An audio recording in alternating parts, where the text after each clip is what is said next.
Welcome back to news jet update. चलिए देखते हैं झारखंड की 25 फटाफट बड़ी खबरों को। इससे पहले आप झारखंड के किस जिले से न्यूज को देख रहे हैं हमें कमेंट बॉक्स में जरूर बताएं। साथ ही डेली अपडेट रहने के लिए आप हमारे चैनल को सब्सक्राइब कर बेल आइकन को दबाना बिल्कुल ना भूलें। पहली खबर, हूल दिवस। आज जाने हूल दिवस के बारे में। अंग्रेजी हुकूमत के खिलाफ 30 जून 1855 को शुरू हुए संथाल हूल में शामिल होने वाले 400 गांव और करीब 50,000 लोग 131 साल तक भारतीय इतिहास के पन्नों में खोए रहे। हूल क्रांति के प्रमुख नायक की तस्वीर भी आंदोलन के लगभग 131 साल बाद ही सामने आ सकी। हूल क्रांति के प्रमुख नायकों की तस्वीर पहली बार 1986 में बनाई गई थी। इसे उस समय Patna arts and crafts college में अध्ययनरत CR हेम्ब्रोम ने बनाई थी। उनके प्रयासों से ही सिद्धू कान्हू मुर्मू की मूल तस्वीर लोगों के सामने आ सकी। इसके लिए उन्होंने कई दिनों तक रिसर्च किया। आखिरकार 1855 के एक अंग्रेजी अखबार में बने स्केच के आधार पर उन्होंने प्रमाणिक तौर पर सिद्धू की तस्वीर बनाई। सिद्धू कान्हू दोनों भाई थे, इसलिए चित्रकार ने कान्हू की तस्वीर भी सिद्धू के चेहरे से मिलती जुलती बनाई थी। अंग्रेजी अखबार में तत्कालीन संथाल हूल की खबर छपी थी। इसमें किसी अज्ञात चित्रकार ने खबर के लिए सिद्धू की स्केच बनाई थी। अगली बड़ी खबर, सूबे में बड़ी संख्या में लगेगी राइस मिल। मुख्यमंत्री हेमंत सोरेन ने कहा कि किसानों को मजबूत करने से ही उनकी आमदनी बढ़ने के साथ साथ राज्य की अर्थव्यवस्था सुदृढ़ होगी। अन्नदाताओं के साथ साथ जनता में भी खुशहाली आएगी। सरकार के स्तर से धान अधिप्राप्ति की जा रही है। धान अधिप्राप्ति के साथ साथ राइस मिल भी खोले जा रहे हैं। निकट भविष्य में राज्य में 13 से 14 राइस मिल खोलने की योजना है। सीएम बुधवार की शाम को साहिबगंज के महादेवगंज में 50,000 लीटर प्रतिदिन क्षमता वाले डेयरी प्लांट के उद्घाटन के बाद जनसमूह को संबोधित कर रहे थे। उन्होंने कहा कि धरती बचाने की जिम्मेदारी अब किसानों के हाथों में है। इधर गोड्डा में सीएम हेमंत सोरेन ने 170 लोगों को दिया नियुक्ति पत्र। राज्य के मुख्यमंत्री हेमंत सोरेन संथाल परगना के दौरे पर हैं। बुधवार की दोपहर वह गोड्डा पहुंचे। यहां सीएम ने कहा कि राज्य में इस बार धान की खरीदारी के मामले में नया रिकॉर्ड बना है। वहीं सीएम बुधवार को जिले के सुंदर पहाड़ी प्रखंड के डमरू हाट मैदान में आयोजित सरकारी कार्यक्रम में बोल रहे थे। इस दौरान उन्होंने करीब 170 लोगों को अनुकंपा के आधार पर नियुक्ति पत्र दिया। वहीं लगभग 200 करोड़ की विभिन्न परियोजनाओं का उद्घाटन और शिलान्यास किया। सीएम ने गोड्डा जिले के बुआरीजोर प्रखंड की तन्नू कुमारी को मंच पर सम्मानित किया। तन्नू कुमारी इस बार मैट्रिक में स्टेट टॉपर रही। लगभग 1.5 घंटे तक सीएम कार्यक्रम स्थल पर रहे। इससे पहले सीएम का हेलीकॉप्टर करीब 2 घंटे विलंब से कार्यक्रम स्थल पर उतरा। उनका वहां पारंपरिक तरीके से स्वागत किया गया। हेलीपैड के पास सीएम को गार्ड ऑफ ऑनर भी दिया गया। वहीं अधिकारियों ने सीएम की अगवानी की। आदिवासी महिलाओं की ओर से भी सीएम का स्वागत किया गया। अगली बड़ी खबर, उपराष्ट्रपति का चुनाव 6 अगस्त को। उपराष्ट्रपति पद के लिए 6 अगस्त को मतदान होगा। चुनाव आयोग ने बुधवार को यह ऐलान किया। वेंकैया नायडू के उत्तराधिकारी के चुनाव के लिए अधिसूचना 5 जुलाई को जारी होगी। वहीं 19 जुलाई को नामांकन पत्र दाखिल किए जा सकेंगे। आयोग के अनुसार नामांकन पत्रों की जांच 20 जुलाई को होगी और 22 जुलाई तक नामांकन वापस लिए जा सकेंगे। मतों की गिनती भी 6 अगस्त को ही होगी। उपराष्ट्रपति पद के लिए चुनाव में लोकसभा और राज्यसभा के सदस्य हिस्सा लेते हैं। इस चुनाव में मनोनीत सदस्य भी शामिल होते हैं। उपराष्ट्रपति नायडू का कार्यकाल 10 अगस्त को समाप्त हो रहा है। मुख्य चुनाव आयुक्त राजीव कुमार और चुनाव आयुक्त अनूप चंद्र पांडे की बैठक में उपराष्ट्रपति चुनाव के लिए कार्यक्रम को अंतिम रूप दिया गया। झारखंड में मिले 53 नए कोरोना पॉजिटिव, 16 जिलों तक पहुंचा संक्रमण। झारखंड में कोरोना के मामले में बेतहाशा वृद्धि हो रही है। स्वास्थ्य विभाग की ओर से जारी कोरोना रिपोर्ट के अनुसार 28 जून को 6,371 सैंपल की जांच में 53 नए कोरोना संक्रमित मिले हैं। हालांकि इस दौरान महज 31 कोरोना संक्रमित रिकवर भी हुए हैं, जिसके बाद झारखंड में कोरोना एक्टिव केस की संख्या बढ़कर 289 हो गई है। अगली बड़ी खबर, आज मेघ गर्जन के साथ वज्रपात के आसार। झारखंड के उत्तरी भाग में बुधवार को कई जगहों पर अच्छी बारिश हुई। राज्य में कायम पूर्वी पश्चिमी टर्फ लाइन के प्रभाव से पलामू, उत्तरी छोटानागपुर और संथाल परगना प्रमंडल के कई जिलों में तेज बारिश हुई। मौसम पूर्वानुमान में गुरुवार को राज्य में कुछ जगहों पर मेघ गर्जन के साथ वज्रपात हो सकता है। मौसम केंद्र से मिली जानकारी के अनुसार टर्फ लाइन के प्रभाव से बंगाल की खाड़ी से अभी नम हवा का प्रभाव झारखंड की ओर हो रहा है। इस कारण बरसने वाले बादल आसमान में बन रहे हैं। इधर वातावरण में नमी बढ़ने के साथ ही बुधवार को रांची, खूंटी, लोहरदगा, गुमला, सिमडेगा, हजारीबाग, कोडरमा, बोकारो, धनबाद आदि जगहों पर बारिश हुई। अगली बड़ी खबर, बोकारो में बैंक से 39 लाख लूटे। धनबाद जमशेदपुर मार्ग पर चास गुरुद्वारा के पास अपराधियों ने बुधवार दोपहर इंडियन बैंक से लगभग 39 लाख रुपये लूट लिए। हथियारबंद 6 अपराधियों ने महज 9 मिनट में इस घटना को अंजाम दिया। इस दौरान बैंक गार्ड को भी जख्मी कर दिया। अपराधियों ने सीसीटीवी कैमरे को नुकसान पहुंचाया, साथ ही डीवीआर क्षतिग्रस्त कर ले जाने का प्रयास किया। धनबाद की ओर से आए आपराधिक घटना के बाद बंगाल की ओर भाग गए। चास पुलिस ने मौके पर पहुंचकर छानबीन शुरू कर दी है। साथ ही बैंक कर्मियों और ग्राहकों से पूछताछ की गई। पुलिस को डीवीआर से कुछ फुटेज हाथ लगे हैं। बताया गया कि 2 बाइकों से अपराधी जैसे ही बैंक पहुंचे वैसे ही राइफलदारी बैंक गार्ड राकेश्वर राम को कब्जे में लेने का प्रयास किया। गार्ड ने जब विरोध किया तो पिस्टल के बट से मारकर गार्ड को लहूलुहान कर दिया। फिर बैंक में घुसकर 1 दर्जन कर्मियों और आधा दर्जन ग्राहकों को हथियार के बल पर बाथरूम में बंद कर दिया। सभी के मोबाइल लेकर एक स्थान पर रख दिए। फिर महिला कैशियर तृप्ति से मारपीट कर बोल्ट की चाबी छीन ली। अपराधियों ने चाबी से बोल्ट खोलकर निकाल लिए, साथ ही कैश काउंटर से बैग में रखे भरकर फरार हो गए। अगली बड़ी खबर, विधायक उमाशंकर अकेला के खिलाफ चार्जशीट दायर। कांग्रेस के बरही विधायक उमाशंकर अकेला समेत 12 लोगों के खिलाफ सीआईडी ने चार्जशीट दायर की है। कोडरमा के चंदवारा में उमाशंकर समेत 12 लोगों के खिलाफ 12 सितंबर 2016 को एफआईआर दर्ज की गई थी। इसके बाद चंदवारा थाना में तत्कालीन डीएसपी मुख्यालय करमपाल उरांव के बयान पर दर्ज केस को सीआईडी ने टेक ओवर करते हुए जांच पूरी कर अकेला पर लगे आरोप सत्य पाए थे।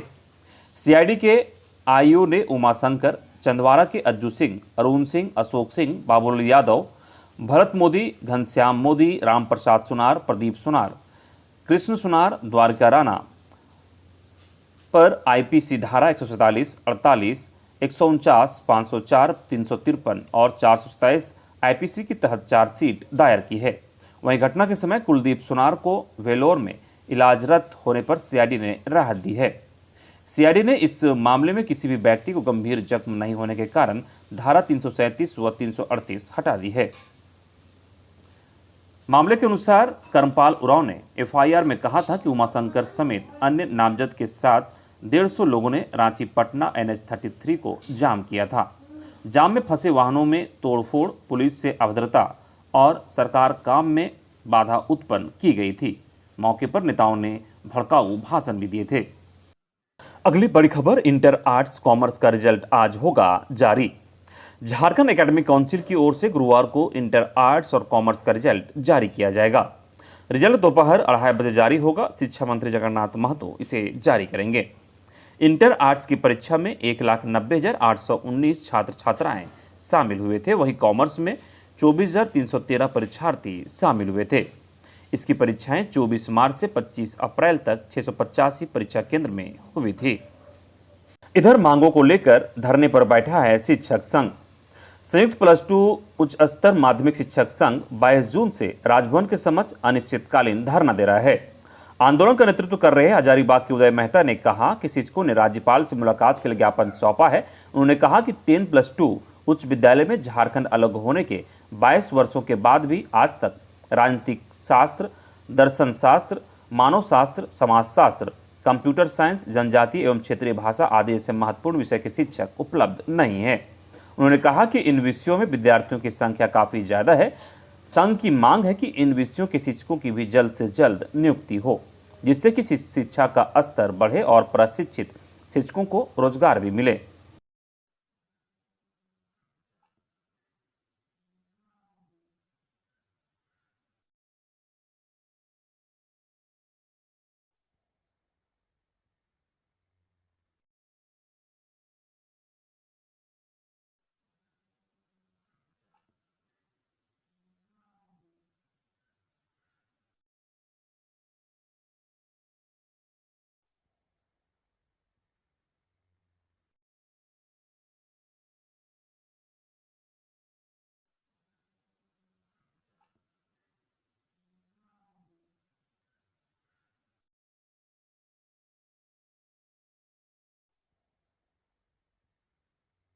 अगली बड़ी खबर, गवाहों की सुरक्षा योजना में सुस्ती पर हाईकोर्ट ने जताई नाराजगी। राज्य में गवाहों पर हमले और हत्या की वारदातों को लेकर स्वतः संज्ञान से दर्ज मामले की सुनवाई बुधवार को झारखंड हाईकोर्ट के chief justice doctor Ravi Ranjan व जस्टिस एसएन प्रसाद की खंडपीठ में हुई। सुनवाई के दौरान कोर्ट ने कहा कि गवाह सुरक्षा योजना झारखंड में लागू है या नहीं, इस पर कोर्ट को जानकारी दी गई कि गवाह सुरक्षा योजना की अधिसूचना जारी कर दी गई है। कोर्ट ने मौखिक कहा कि राज्य की अदालतों में सीसीटीवी कैमरे नहीं लगे हैं। करीब 1 साल पहले कोर्ट ने सीसीटीवी कैमरे लगाने का सुझाव दिया था। कई मामले में गवाह सुरक्षा के अभाव में गवाही देने नहीं पहुंच पाते हैं। इससे अभियोजन पक्ष आरोपियों को सजा दिलाने में असफल रहता है। मामले की अगली सुनवाई 29 जुलाई को होगी। वहीं सुनवाई के दौरान राज्य के गृह सचिव कोर्ट में सशरीर उपस्थित हुए। सुनवाई के दौरान कोर्ट ने नाराजगी जताते हुए पूछा कि गवाहों को सुरक्षा देने के लिए सरकार की क्या योजना है। अगली बड़ी खबर, असिस्टेंट इंजीनियर नियुक्ति मामला से संबंधित याचिका खारिज। झारखंड हाईकोर्ट ने बुधवार को सहायक अभियंता एई नियुक्ति प्रक्रिया में साक्षात्कार में 2.5 गुना से कम अभ्यर्थियों को बुलाए जाने को चुनौती देने वाली याचिका को खारिज कर दिया है। साक्षात्कार में शामिल होने की मांग के लिए कई अभ्यर्थियों ने हाईकोर्ट में याचिका दाखिल की थी, लेकिन कोर्ट ने उनकी मांग को ठुकरा दिया है। कोर्ट के इस फैसले से सैकड़ों अभ्यर्थी प्रभावित होंगे। जस्टिस राजेश शंकर की अदालत ने कहा कि जेपीएससी ने नियमानुसार ही अभ्यर्थियों को बुलाया है, इसमें कोई त्रुटि नहीं है, इसलिए अदालत इस मामले में कोई हस्तक्षेप नहीं करेगी। इसके बाद अदालत ने प्रार्थियों को याचिका खारिज कर दिया। 16 जून को अदालत ने इस मामले में फैसला सुरक्षित रख लिया था। अगली बड़ी खबर, आंगनबाड़ी वर्कर्स यूनियन की कल से कलमबंद हड़ताल। रांची के समरनालय में झारखंड प्रदेश आंगनबाड़ी वर्कर्स यूनियन की बुधवार को हुई बैठक में रांची सदर की आंगनबाड़ी सेविकाओं ने 1 जुलाई से कलमबंद हड़ताल करने का निर्णय लिया। उन्होंने कहा कि जब तक मानदेय, पोषाहार, पूरी राशि का भुगतान नहीं होगा, हड़ताल जारी रहेगा। बताया गया कि सेविकाओं का 6 माह मानदेय व 9 माह से पोषाहार बकाया है। सूबे में आज से नियमित बिजली देगा डीवीसी। डीवीसी कमांड एरिया में बिजली संकट की स्थिति को राज्य सरकार ने गंभीरता से लिया है। ऊर्जा विभाग के प्रधान सचिव अविनाश कुमार ने डीवीसी चेयरमैन को बिजली आपूर्ति में सुधार करने के लिए पत्र लिखा है। डीवीसी कमांड एरिया में 650 की जगह लगभग आधी बिजली आपूर्ति होने से संकट की स्थिति बनी हुई है। डीवीसी के कोडरमा और पश्चिम बंगाल स्थित रघुनाथपुर और मिजिया थर्मल पावर प्लांट से उत्पादन प्रभावित होने के कारण उपलब्धता कम हुई है। डीवीसी कमांड एरिया में 8 घंटे तक की कटौती से जनजीवन अस्त व्यस्त है। पत्र के आलोक में गुरुवार से नियमित विद्युत आपूर्ति की उम्मीद है। अगली बड़ी खबर, सरल माध्यम से 7वीं के छात्रों का आकलन। विद्यार्थियों में लर्निंग लॉस को जानने और प्रतिस्पर्धात्मक माहौल बनाने के लिए सरल ऐप के माध्यम से 7वीं के विद्यार्थियों का आकलन किया जाएगा। पायलट प्रोजेक्ट के तहत रांची जिले के 113 स्कूलों में 4 जुलाई को पीरियोडिक असाइनमेंट टेस्ट लिया जाएगा। इसके लिए इन स्कूलों के विद्यार्थियों को सरल ऐप से जोड़ते हुए आईडी दी गई है। स्कूलों को भी आईडी दी गई है। इसके माध्यम से किसी भी स्कूल का परिणाम कोई भी देख सकता है। झारखंड शैक्षिक अनुसंधान एवं प्रशिक्षण परिषद की ओर से यह परीक्षा आयोजित की जा रही है। इसके लिए संबंधित स्कूलों के शिक्षकों को 2 दिनों की ट्रेनिंग भी दी गई है। JCERT के एक अधिकारी ने बताया कि चूंकि 8वीं के विद्यार्थियों की बोर्ड परीक्षा होती है, इसलिए पीरियोडिक असाइनमेंट टेस्ट 7वीं के विद्यार्थियों के साथ शुरू किया जा रहा है। इसका परिणाम सकारात्मक रहा तो इसे बाकी कक्षाओं में भी लागू किया जाएगा। अगली बड़ी खबर, झारखंड के लाखों राशन कार्ड लाभुकों का नाम दूसरे राज्य में भी दर्ज होगी जांच। झारखंड के 2 लाख से अधिक कार्डधारियों का UID का इस्तेमाल दूसरे राज्य में भी राशन कार्ड बनाने में हुआ है।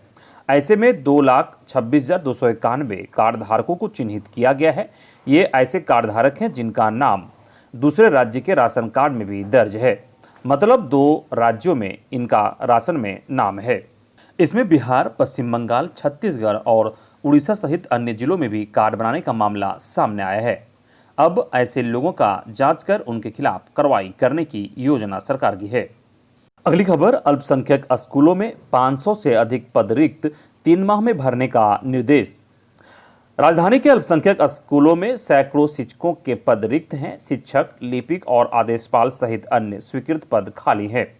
बहाली नहीं होने से बच्चों की पढ़ाई भी प्रभावित हो रही है। इसको लेकर राष्ट्रीय शैक्षणिक संस्था आयोग NCMEI के सदस्य डॉक्टर शाहिद अख्तर ने नाराजगी जाहिर की है। संस्थान के जिम्मेदारों और प्रशासनिक पदाधिकारियों को निर्देश दिया कि 3 महीने में रिक्त पदों को भरें। दरअसल डॉक्टर शाहिद अख्तर समरनालय सभागार में अल्पसंख्यक शिक्षण संस्थानों की समस्याओं की जानकारी लेने के साथ आयोग की ओर से किए जा रहे कार्यों के बारे में बताने के लिए बैठक किए थे। अगली खबर, आज बकरीद का चांद नजर आने की उम्मीद। इदरा सरिया के महासचिव मौलाना कुतुबुद्दीन रिजवी ने कहा कि 30 जून को जिलकादा महीने की 29 तारीख है। इस दिन ईद उल अजहा बकरीद का चांद नजर आने की संभावना है। सभी धार्मिक कार्यक्रम व इबादतें चांद की तारीख के अनुसार संपन्न होते हैं। लोगों से अपील है कि चांद देखने की कोशिश करें। चांद नजर आने पर दारुल कजा इदरा सरिया के हिंदपीढ़ी स्थित इस्लामी मरकज कार्यालय को इसकी सूचना दे ताकि चांद की शहादत ली जा सके।